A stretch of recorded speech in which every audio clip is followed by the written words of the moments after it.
Millions of people in Zimbabwe are heading to the polls in the first election without Robert Mugabe's name on the ballot.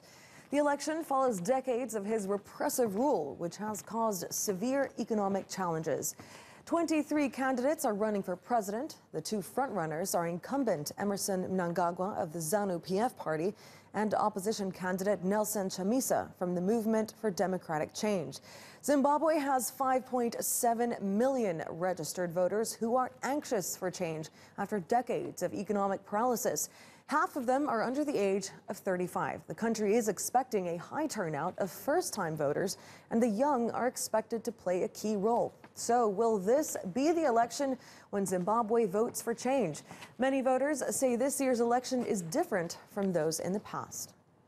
Happy that I've exercised my right, and I'm happy that this year's polls are a bit quick, and it seems like they've organized it well.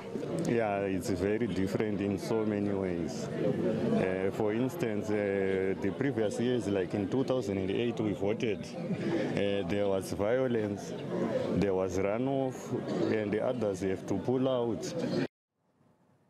Well, Agnes Gitau is a partner at the African advisory firm GBS Africa. She joins me now live from London. Agnes, would you agree that already this election is a huge milestone for democracy in Zimbabwe? Or do you side with the critics who say, actually, this is President Mnangagwa looking to legitimize his military takeover? I agree with the majority of people who say this is a milestone for Zimbabwe. For the first time, we do not have Robert Mugabe's name on the ballot boxes. It's an election where the two front-runners, Mnangagwa and Chamisa, have to prove themselves for the people of Zimbabwe. But absolutely, I know the critic would say this is an election like no other, like any other elections in Africa.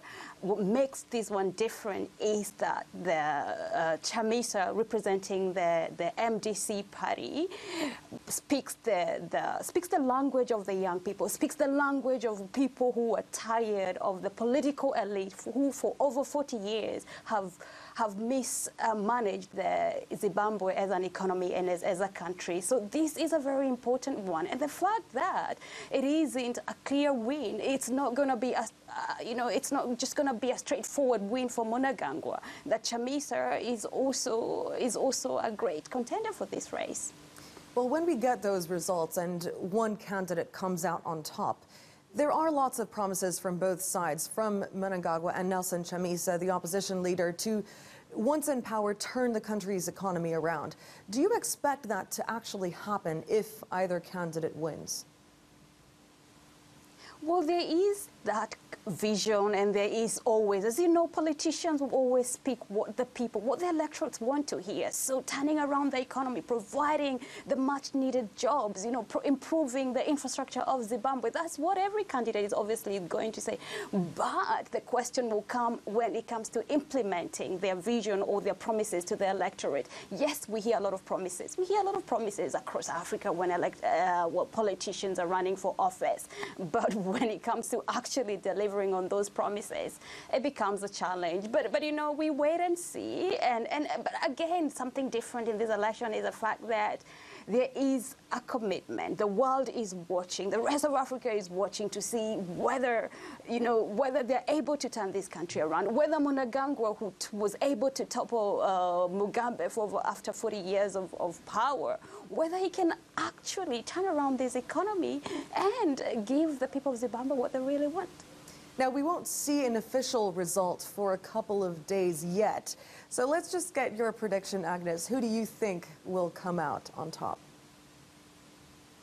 By and large, Mnangagwa, being an incumbent, he has the advantage. He is likely to win this election. And also that ZANU-PF has a very strong majority in the rural Zimbabwe. But we will be surprised. I mean, if I had an answer to the answer who will be the winner, we'll be surprised. The urban voters, the young under 35, who represent the opposition party led by Nelson Chamisa.